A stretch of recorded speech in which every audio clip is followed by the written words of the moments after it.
Hello dear student, welcome back to my YouTube channel Bhakti's all chemistry. Student, आज इस video में हम लोग डिस्कस करेंगे चैप्टर इक्विलिब्रियम चल रहा था स्टूडेंट आपका, और इससे पहले हम दो वीडियो इस पर मैं आपको बना चुकी हूँ स्टूडेंट। अब उन दो वीडियो के बाद हमारा ये थर्ड वीडियो है। इसमें हम लोग डिस्कस क्या करेंगे student? Le Chatelier principle. Last हमारा टॉपिक था स्टूडेंट कि हम लोगों ने रिलेशनशिप देखा था Gibbs free energy and equilibrium constant या क्यूसी में, रिएक्शन क्यूशेंट में। उसके बाद का टॉपिक स्टूडेंट क्या है? Le Chatelier principle. Student basically student को ना ली चैटलर प्रिंसिपल बहुत मुश्किल से समझ में आता है, ये कम समझ में आता है स्टूडेंट्स के लिए। तो ली चैटलर प्रिंसिपल इतना हार्ड तो है नहीं, बट इसको हम कंसेप्चुअली और एक शॉर्ट में समझेंगे, ज़्यादा लेंथी नहीं करेंगे इसके लिए, क्योंकि बच्चों को हमेशा डाउट रहते हैं ली चैटलर प्रिंसिपल, मैम ली चैटलर प्रिंसिपल को कैसे लर्न करें, उसको कैसे हम उसको ट्रिक से समझें। तो मैं आपको थोड़ा ट्रिकी भी बताऊंगी, थोड़ा कंसेप्ट भी होगा, थोड़ा उसमें मतलब थ्योरी ज़्यादा नहीं होगी। तो student, Le Chatelier principal basically अगर आपसे कोई पूछे कि ली चैटलर प्रिंसिपल हम क्यों पढ़ते हैं या ये किस पर अप्लाई होता है, तो सबसे पहले स्टूडेंट ली चैटलर जो प्रिंसिपल है वो हमेशा इक्विलिब्रियम पर ही अप्लाई होता है। क्लियर? और इक्विलिब्रियम कहाँ होता है स्टूडेंट? इक्विलिब्रियम आपका रिवर्सिबल रिएक्शन में होता है। आपको पता ही है कि जब कोई रिएक्शन रिवर्सिबल होती है तो उसके ऊपर क्या होता है? आपका इक्विलिब्रियम लगता है, और इक्विलिब्रियम पर क्या होता है अप्लाई? आपका ली चैटलर प्रिंसिपल। Right student? चलो, ली चैटलर प्रिंसिपल का मतलब क्या है स्टूडेंट? एक साइंटिस्ट था ली चैटलर, उसने देखा कि जब कोई भी रिएक्शन इक्विलिब्रियम पर है, सपोज दैट कोई फिनोमेना, कोई सिस्टम, कोई रिएक्शन अगर इक्विलिब्रियम पर प्रेजेंट है, राइट, अगर आप उसके अंदर कुछ चेंजिंग करेंगे चेंजिंग इन द सेंस भाई रिएक्शन में या तो रिएक्टेंट है या प्रोडक्ट है, तो आप चेंजिंग कहाँ करेंगे? या तो रिएक्टेंट की साइड करेंगे चेंजिंग, या आप करेंगे प्रोडक्ट की साइड में चेंजिंग करेंगे। तो चेंजिंग करने पे नेचुरल फिनोमेना है कि जो इक्विलिब्रियम रिएक्शन में प्रेजेंट है, तो इक्विलिब्रियम के में क्या होगा? डिस्टर्बेंस क्रिएट होगा, मतलब इक्विलिब्रियम डिस्टर्ब हो जाएगा। क्लियर? इक्विलिब्रियम डिस्टर्ब होगा नहीं होगा? तो इक्विलिब्रियम डिस्टर्ब होगा तो इक्विलिब्रियम क्या करेगा? अपने आप को दोबारा से, भाई आपने उसमें कुछ चेंजिंग लाने की कोशिश करी, या तो रिएक्टेंट साइड या प्रोडक्ट साइड, तो इक्विलिब्रियम क्या करेगा? इक्विलिब्रियम अपने आप को दोबारा से उसी कंडीशन में इक्विलिब्रियम पे लाने के लिए कहीं ना कहीं शिफ्ट हो जाएगा, या तो आगे शिफ्ट होगा या पीछे शिफ्ट होगा। मतलब जो भी चेंजिंग आप कर रहे हो इक्विलिब्रियम पर, ठीक है, चाहे वो आप कंसंट्रेशन में चेंजिंग कर रहे हो रिएक्टेंट की, चाहे आप प्रेशर में चेंजिंग कर रहे हो, चाहे आप टेम्परेचर में चेंजिंग कर रहे हो, आप कुछ भी कर रहे हो, जब चेंजिंग करोगे तो इक्विलिब्रियम क्या करेगा? अपने आप को दोबारा से उस चीज को मिनिमाइज करने के लिए खुद को इक्विलिब्रियम में लाने की कोशिश करेगा। इसी फिनोमेना को हम कहते हैं ली चैटलर प्रिंसिपल, जो कि ली चैटलर ने दिया था। अब बेटा हम इसको वन बाय वन समझेंगे कि कैसे समझें, कि हम कैसे समझें ली चैटलर प्रिंसिपल। सपोज दैट मैं यहाँ पे एग्जाम्पल लेती हूँ अमोनिया का, ठीक है। सभी लोग जानते हैं पहला हमारा कंसेप्ट क्या है? Effect of concentration. क्लियर बच्चों? इफेक्ट ऑफ कंसंट्रेशन में क्या होगा स्टूडेंट? सपोज दैट मैंने एग्जांपल लिया अमोनिया का, N2 3NH2 gives 2NH3, ठीक है। ये स्टूडेंट्स अमोनिया की फॉर्मेशन हो रही है, राइट, अमोनिया की फॉर्मेशन हो रही है। तो फाइनली स्टूडेंट यहाँ पे आपने देखा कि ये रिएक्टेंट है, ये प्रोडक्ट है। क्लियर? चलो, अब इफेक्ट ऑफ कंसंट्रेशन, मतलब कंसंट्रेशन का क्या इफेक्ट पड़ेगा? आप जब कंसंट्रेशन किसकी करेंगे? चेंज, रिएक्टेंट की, है ना। तो इक्विलिब्रियम कहाँ शिफ्ट होगा? आगे पीछे, मतलब क्या होगा? तो सबसे पहले अगर मैं आपको बताऊं बेटा, अगर आप यहाँ पर H2 की कंसंट्रेशन को इंक्रीज करेंगे ना, इंक्रीज, आपने इंक्रीज किया, फाइनली ये रिएक्शन जो है आपकी इक्विलिब्रियम पर है। Clear student? अब ये रिएक्शन जब आपकी इक्विलिब्रियम पर है और आप इसकी कंसंट्रेशन किसकी? हाइड्रोजन की, ये क्या है? रिएक्टेंट, इसको आप इंक्रीज कर रहे हैं। तो इंक्रीज करने के लिए मतलब फिर इधर साइड आपकी कंसंट्रेशन और ज़्यादा बढ़ गई, इक्विलिब्रियम आपका डिस्टर्ब हो गया। तो बेचारा इक्विलिब्रियम अपने आप को इसे मिनिमाइज करेगा ना, कंसंट्रेशन को मिनिमाइज करने की कोशिश करेगा। तो जब भी आप इसकी कंसंट्रेशन को इंक्रीज करेंगे तो रिएक्शन कहाँ जाएगी बेटा? फॉरवर्ड डायरेक्शन में, यानी आगे की तरफ शिफ्ट हो जाएगी, नहीं प्रोडक्ट में कन्वर्ट हो जाएगी। बात समझ में आई? अगर ये देखो कि अगर आपके पास रिएक्टेंट ज़्यादा अमाउंट में है तो वो कोशिश करेगा कि रिएक्टेंट की अमाउंट कम हो जाए, उसे मिनिमाइज करेगा, उसके अपोज जाएगा। तो अगर यहाँ बढ़ा रहे हो कंसंट्रेशन तो आपको कहाँ जाएगा, ये फॉरवर्ड डायरेक्शन में। ठीक है, ये आपको ट्रिक याद रखनी है माइंड में। जब भी आप कंसंट्रेशन इंक्रीज करोगे रिएक्टेंट की तो कहाँ जाएगा, ये आपका forward direction. Clear, forward direction. इतनी बात क्लियर हो गई आपको। चलो अब फाइनली अगर मैं इसकी कंसंट्रेशन को डिक्रीज करूं, क्या करूं बच्चों, डिक्रीज करूं, घटा दूं ना, N2 3S2 एंड 2NH3। मैंने इसको डिक्रीज किया, तो मैंने इसको डिक्रीज किया तो फाइनली बेटा यहाँ पर रिएक्टेंट की कंसंट्रेशन घट गई, डिक्रीज हो गई, तो फिर से इक्विलिब्रियम डिस्टर्ब हो गया। अब इक्विलिब्रियम डिस्टर्ब हो गया तो उसे बैलेंस तो करना है, इक्वल तो करना है। तो फिर इसको डिक्रीज हो गया तो इसको मतलब मिनिमाइज करने के लिए, इस प्रोसेस को, इस चेंजिंग को मिनिमाइज करने के लिए अब जो इक्विलिब्रियम कहाँ शिफ्ट होगा बेटा, पीछे की तरफ, यानी कि बैकवर्ड डायरेक्शन में। तो यहाँ पे क्या हो गया आपका, backward direction. Is that clear बच्चों, क्लियर। चलो अब ये बात आपको समझ में आ गई, यानी ये बात आपको अब क्लियर हो गई कि भाई बैकवर्ड डायरेक्शन में हमारा ये हो गया। अब जनरली हम लोग देखते हैं कि हमने एक इफेक्ट देख लिया कि इफेक्ट ऑफ कंसंट्रेशन, अगर इक्विलिब्रियम में हम रिएक्टेंट की कंसंट्रेशन को इंक्रीज करेंगे तो हमारा इक्विलिब्रियम फॉरवर्ड डायरेक्शन में शिफ्ट होगा, अगर रिएक्टेंट की कंसंट्रेशन को डिक्रीज करेंगे तो हमारा इक्विलिब्रियम बैकवर्ड, मतलब आपका बैकवर्ड डायरेक्शन में, यानी कि रिवर्स आपका शिफ्ट होगा। ये आपका पहला इफेक्ट हो गया। सेकंड आता है बेटा चेंज इफेक्ट ऑफ प्रेशर। अब प्रेशर का हम कैसे देखेंगे, तो स्टूडेंट याद रखना प्रेशर के लिए हम मोल को देखते हैं। किसको देखते हैं बेटा, मोल को। तो हम मोल कैसे देखेंगे बेटा, यहाँ पे देखते हैं effect of pressure. Is that clear students, effect of pressure. तो बच्चों इफेक्ट ऑफ प्रेशर में हम लोग देखेंगे यहाँ पे किसको, मोल को। नेक्स्ट हमारा आता है यहाँ पे इफेक्ट ऑफ प्रेशर।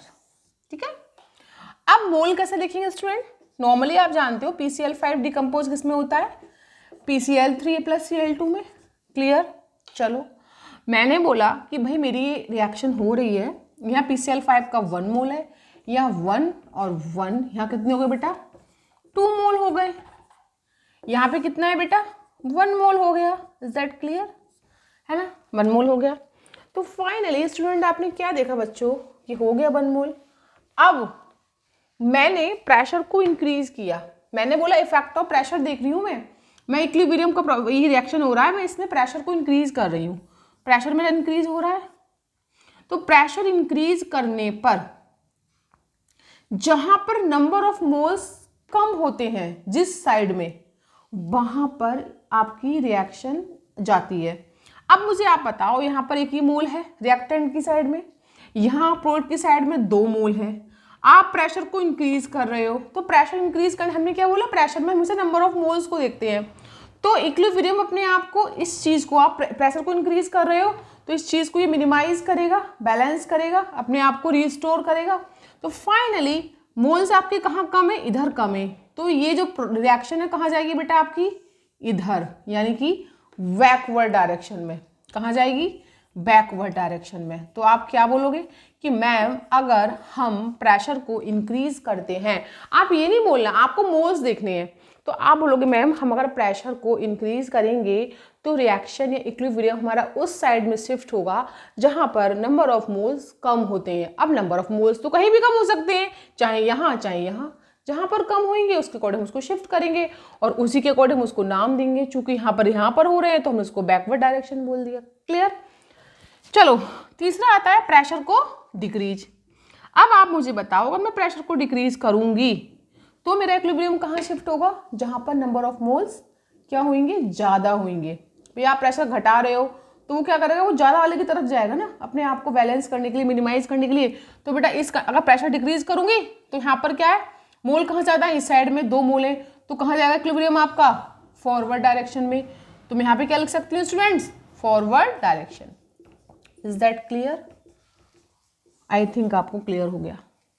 ठीक है, चलो इतनी बात क्लियर।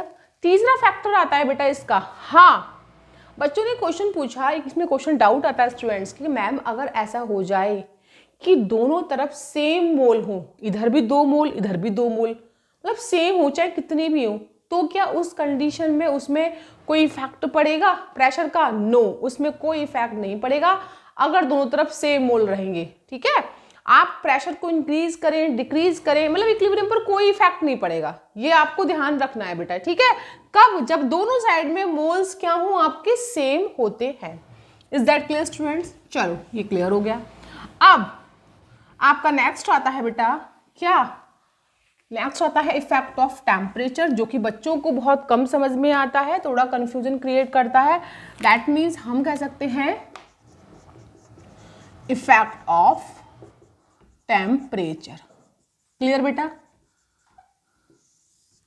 इफेक्ट ऑफ टेम्परेचर में बेटा हम यहाँ पे 2 प्रोसेस देखेंगे। क्या? आपने चैप्टर थर्मोडायनामिक्स में पढ़ा है कि इफेक्ट ऑफ टेम्परेचर के अकॉर्डिंग हम देखते हैं रिएक्शन 2 टाइप्स की होती हैं, एक एंडोथर्मिक और एक एक्सोथर्मिक, राइट? सपोज दैट मैंने इफेक्ट ऑफ टेम्परेचर देखा, मेरे पास रिएक्शन कौन सी है बेटा? एक्सोथर्मिक। एक्सोथर्मिक में क्या होगा बेटा? आपकी हीट निकलती है ना, रिलीज होती है। ठीक है, सपोज ये ए है, इससे बन रहा है बी, और प्लस आपकी हीट क्या हो रही है यहाँ पे? निकल रही है। इसको डेल्टा एच क्या आएगा? इसके लिए निगेटिव आएगा, क्योंकि रिलीज हो रही है, निकल रही है। क्लियर? अच्छा, फिर एंडोथर्मिक। एंडोथर्मिक में क्या होगा बच्चा? सपोज ए है, ये हीट को एब्जॉर्ब कर रहा है भाई एंडोथर्मिक में, फिर आपका बी बना रहा है प्रोडक्ट, ये हीट को एब्जॉर्ब कर रहा है, तो बेटा यहाँ पे डेल्टा एच क्या होता है? पॉजिटिव होता है।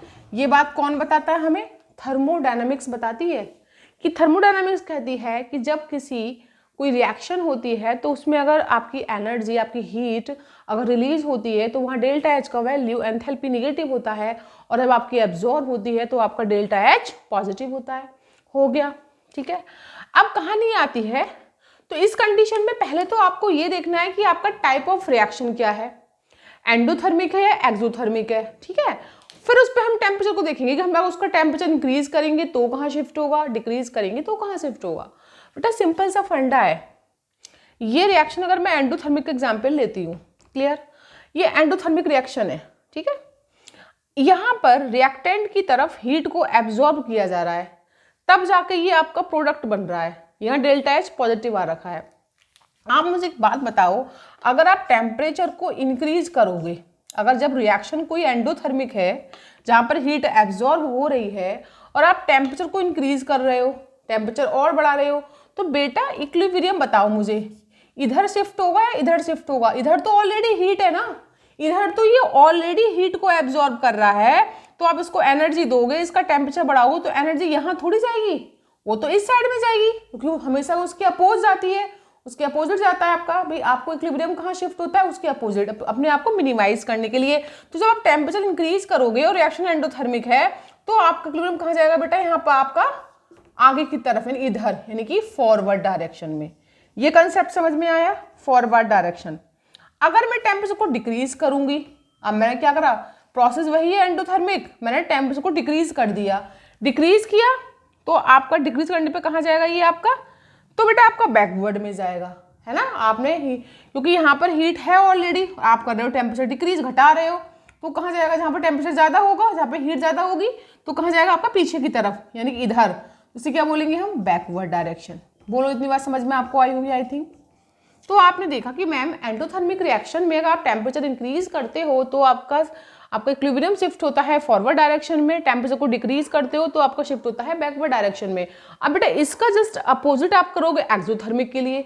अब आपको रटना नहीं है इसमें, आपको बस दिमाग लगाना है, देखना है। भाई एक्सोथर्मिक रिएक्शन है, ये ए रिएक्टेंट है, इससे बी प्रोडक्ट बन रहा है, और साथ में प्लस हीट आपकी निकल रही है, हीट आपकी रिलीज हो रही है।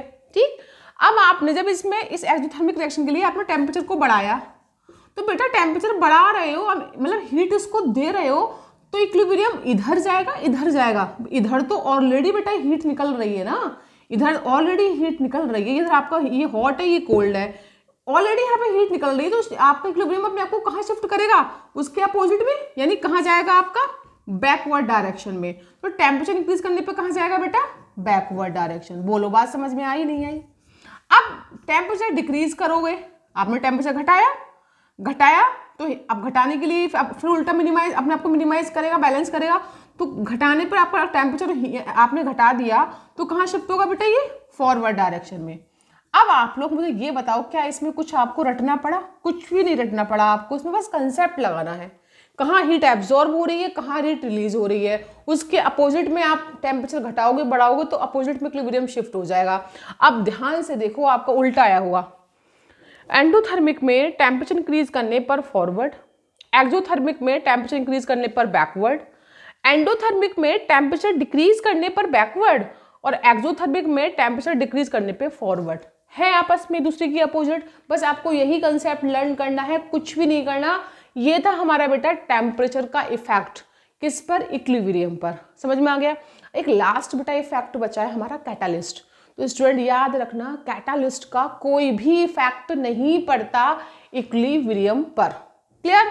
तो बेटा ये हमारे 4 इफेक्ट थे, 4 हमारे चेंजिंग थे इन चारों के इक्विलिब्रियम पर। आई होप आपको समझ में आया होगा। ली चैटलर प्रिंसिपल हमारा बेटा यहाँ पे फिनिश होता है। ठीक है, अब बेटा नेक्स्ट टॉपिक हमारा आता है, बड़ा आसान सा टॉपिक है, थ्योरेटिकल है। बेसिकली हम लोग क्लास 9th में 10th में पढ़ चुके हैं एसिड और बेस और सॉल्ट क्या होते हैं। तो यहाँ पर ना हम एसिड की डेफिनेशन पढ़ेंगे, वो भी 3 डिफरेंट साइंटिस्ट के अकॉर्डिंग कि भाई एसिड क्या होता है। ठीक है, तो वही हमारा बचा है इसके बाद नेक्स्ट टॉपिक। तो जनरली बेटा एसिड क्या होते हैं, जनरली आप लोगों ने क्लास 10th 9th में पढ़ रखा है, according to Arrhenius, according to Lewis, according to Bronsted Lowry, ये सारे पढ़ रखे हैं आपने। तो आप चलो इनको फिर से हम रिवाइज कर लेते हैं 11th क्लास में। छोटा टॉपिक है, शॉर्ट में हो जाएगा, ज़्यादा टफ नहीं है, थ्योरेटिकल भी है थोड़ा सा, लेकिन जल्दी से कर लेंगे हम इसको। तो बेटा सबसे पहले हम पढ़ते हैं यहाँ पर एसिड और बेस।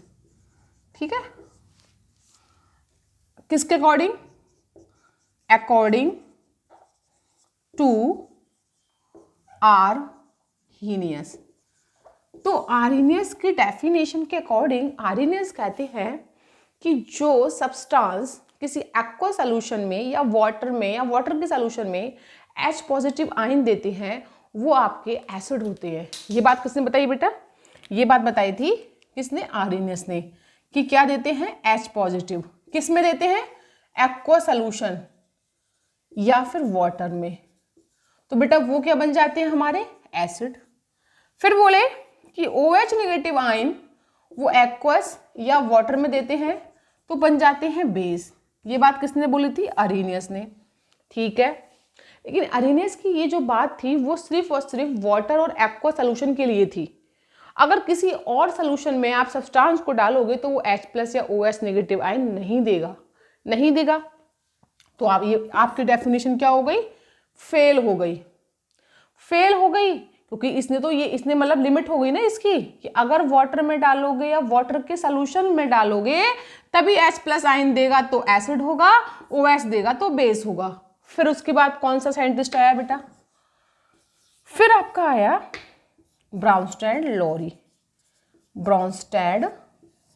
और लाउरी। ब्राउनस्टेड लाउरी क्या बोले? इन्होंने बोला कि ये पानी वानी का चक्कर छोड़ो, ये पानी वानी में डालने से कुछ नहीं होगा। इन्होंने अपनी सटीक परिभाषा दी। क्या इन्होंने बोला? कि भाई जो सब्सटेंस, प्रोटॉन को हम H+ कहते हैं, H+ कहो या प्रोटॉन कहो एक ही बात है, कि जो सब्सटेंस प्रोटॉन या H+ आयन को डोनेट करेगा वो तो एसिड होगा, और जो H+ या प्रोटॉन को एक्सेप्ट करेगा वो बेस होगा। तो इन्होंने ये बोला, किसने? ब्राउनस्टेड लाउरी ने। तो मैं क्या बोलूंगी? एसिड क्या मैं लिख सकती हूँ सीधा? एसिड क्या होगा? H+ और प्रोटॉन भी कहते हैं इसको बेटा, प्रोटॉन डोनर। ठीक है, डोनेट करने वाला। और बेस क्या होगा बेटा? बेस होगा मतलब इसको एक्सेप्ट करने वाला, H+ और प्रोटॉन को एक्सेप्ट करने वाला। ठीक है, तो सिंपल सी डेफिनेशन किसने दी है? ब्राउनस्टेड लाउरी ने दी। बोली ये सब चक्कर छोड़ो पानी वानी का, ये सिंपल सा एक फिनोमेना याद रखो कि जो सब्सटेंस H+ या प्रोटॉन को डोनेट करेगा, डोनर होगा वो एसिड होगा, जो एक्सेप्ट करेगा वो बेस होगा। किसको? H+ या प्रोटॉन को। अब इन्होंने बोला कि जो डोनेट करेगा है ना, जो आप पढ़ते हो ना conjugate acid base pair theory, वो यहीं से निकल के आई, ब्राउनस्टेड लाउरी से। इन्होंने बोला जो डोनेट करेगा, जो एसिड डोनेट करेगा उसका कॉन्जुगेट बेस बनेगा, और जो एक्सेप्ट करेगा उसका कॉन्जुगेट एसिड बनेगा। अब उसको हम समझेंगे एक इक्वेशन से बेटा, ठीक है, समझे हम इसको इक्वेशन से समझते हैं फटाफट से। देखो कैसे समझेंगे, हम इसको ऐसे समझेंगे। फाइनली हमारे पास है HCl, हमारे पास है H2O, और इससे हमारा बन गया H3O पॉजिटिव और Cl नेगेटिव, ठीक है। ब्राउनस्टेड लॉरी कहते हैं कि एसिड वो होता है जो H+ आयन डोनेट करता है। सपोज मेरे पास ये HCl है, ये वाटर है, इसने अपना एक H+ आयन वाटर को डोनेट किया, इसने एक्सेप्ट किया, इसने डोनेट किया तो ये एसिड है, और इसने क्या किया बेटा, इसने एक्सेप्ट किया तो ये बेस है। अब इसने डोनेट किया तो ये एसिड बना, ये बेस बना लेने वाला, तो इसका इसने दिया तो इसने एक्सेप्ट करके इसमें कन्वर्ट हो गया, और इसका इसको देने के बाद ये Cl नेगेटिव बन गया बेटा। ये एसिड है तो इससे क्या बना, Cl नेगेटिव। तो एसिड से जो बचा हुआ पार्ट मतलब बनता है उसे बोलते हैं कॉन्जुगेटेड बेस। क्लियर। अब आई बेस की बारी। ये बेस क्यों है, क्योंकि इसने एक प्रोटॉन को एक्सेप्ट किया है और एक्सेप्ट करके क्या बना है, हाइड्रोनियम आयन। तो बेटा बेस से हमारा जो बनता है जुड़ने के बाद उसको बोलते हैं कॉन्जुगेटेड एसिड। बस यही कहानी आपको याद रखनी है इस इक्वेशन से। जो आप conjugate acid base pair theory पढ़ते हो ना, वो यही तो होती है कि किसी भी एसिड का तो उल्टा कर दो, आप कुछ नहीं करना, आपको जस्ट रिवर्स अपोजिट करना है। अगर कोई एसिड है तो उसका कॉन्जुगेटेड बेस बनेगा, कोई बेस है तो उसका कॉन्जुगेटेड एसिड बनेगा। सिंपल सा फंडा है, कुछ नहीं करना है इसमें, राइट। अब ये तो आपको दिख ही रहा है ना ये एसिड। अब आपके मन में ख्याल आ रहा होगा मैम वाटर जो है वो कभी कभी एसिड का भी काम करता है और बेस का भी काम करता है। बिल्कुल, वाटर जब एसिड के साथ में होता है तो बेस का काम करता है, और बेस के साथ में होता है तो एसिड का काम करता है, क्योंकि वाटर का नेचर होता है एम्फोटेरिक। Is that clear. चलो इसको रफ करते हैं हम लोग। अब हम दूसरी इक्वेशन लेते हैं बेटा। क्या लेते हैं, दूसरी इक्वेशन। दूसरी मैंने क्या ली बेटा, सपोज मैंने एक तरफ लिया अमोनिया, एक तरफ लिया मैंने वाटर, और मेरा बन गया NH4 पॉजिटिव और प्लस OH नेगेटिव। बेटा अमोनिया है, अमोनिया तो अपना कभी दे ही नहीं H, ज़्यादा इलेक्ट्रोनेगेटिव होती है नाइट्रोजन। वाटर क्या करेगा, अपना H+ इसको दे रहा है, तो हमने क्या बोला, ब्राउनस्टेड क्या बोले, जो सब्सटेंस अपना H+ देता है तो ये क्या बन गया, एसिड। और ये अमोनिया ले रही है ना, तो ये क्या बन गई, बेस बन गए। अब बेटा जब ये एसिड है अपना देने के बाद ये OH में कन्वर्ट हुआ, तो बेटा ये OH नेगेटिव क्या बन गया, इसका कॉन्जुगेटेड बेस, ठीक है। और अमोनिया क्या है, बेस, और ये किस में कन्वर्ट हो गई बेटा, लेने के बाद एक्सेप्ट करने के बाद NH4+ में कन्वर्ट हो गई, तो ये हमारी क्या बन गई, बेस से conjugated acid. Is that clear, है ना। तो ऐसे हमने इक्वेशन के थ्रू बेटा यही हम इसको बोलते हैं conjugate acid base pair theory. Acid का कॉन्जुगेट बेस बनेगा, बेस का कॉन्जुगेटेड एसिड बनेगा। सिंपल सा फंडा आपको ये याद रखना है। क्वेश्चंस कैसे एग्जाम में आएगा, क्वेश्चंस ऐसे आएगा, NH2 नेगेटिव का क्या बनेगा बताओ, कॉन्जुगेट एसिड या बेस। OH नेगेटिव का क्या बनेगा बताओ, कॉन्जुगेट एसिड बनेगा, बेस बनेगा। मतलब क्या है ये और क्या बनेगा इसका। तो ये क्वेश्चन बेटा एग्जाम में ऐसे आते हैं आपको, ये आप समझ जाओगे। आपको सामने दिख रहा है कि NH3 का, मैं आपसे पूछूं NH3 क्या है, आप बोलोगे बेस। मैं बोलूँ उसका कॉन्जुगेट एसिड क्या है, तो आप बोलोगे NH4 पॉजिटिव। ठीक है, ये बात समझ में आ गई। तो ये हमारा क्या था, conjugate acid base pair theory थी, जो कि ब्राउनस्टेड लाउरी ने दी थी। और ब्राउनस्टेड लाउरी के अकॉर्डिंग एसिड वो सब्सटेंस होते हैं जो H+ प्रोटॉन को डोनेट करते हैं, बेस वो सब्सटेंस होते हैं जो एक्सेप्ट करते हैं। That clear. ओके स्टूडेंट, आसान है ये। अब बेटा लास्ट हमारा कंसेप्ट बचा किसका, लुईस का। लुईस का और देखते हैं, दैट हमारा ये फिनोमेना फिनिश। हमने आज 2 टॉपिक कवर कर लिए इस वीडियो में, इस लेक्चर में, ठीक है। कौन कौन से? ली चैटलर प्रिंसिपल, जो कि बहुत कंफ्यूजन क्रिएट करता है स्टूडेंट्स के लिए, वो भी आसान हो गया हमारा। और दूसरा वाला हमारा कौन सा था? एसिड बेस की definition according to Arrhenius and according to Bronsted Lowry. Clear बेटा? चलो अब आता है हमारा next topic, Lewis. According to Lewis, ठीक है, अकॉर्डिंग टू लुईस क्या कहते हैं? लुईस का सीधा फंडा है। लुईस कहते हैं, उन्होंने प्रोटॉन कुछ नहीं बोला, उन्होंने बोला कि भाई जो इलेक्ट्रॉन डेफिशिएंट होगा, जिसके पास इलेक्ट्रॉन की कमी होगी, वो लुईस एसिड होगा, और जो इलेक्ट्रॉन रिच होगा, जिस पे इलेक्ट्रॉन काफ़ी सारे होंगे, वो लुईस बेस होगा। उन्होंने इतना बोला बस, ठीक है। तो मैं क्या बोलूँगी लुईस के अकॉर्डिंग? इलेक्ट्रॉन डेफिशिएंट का मतलब क्या? वो बच्चा जिस पे इलेक्ट्रॉन की कमी है, इलेक्ट्रॉन ना के बराबर है, बहुत कम है, वो क्या होगा आपका लुईस के अकॉर्डिंग? लुईस एसिड, ठीक है। फिर एक आया इलेक्ट्रॉन रिच का मतलब इलेक्ट्रॉन काफ़ी सारे अमाउंट में हो, तो उसको हम बोलेंगे बेटा लुईस बेस।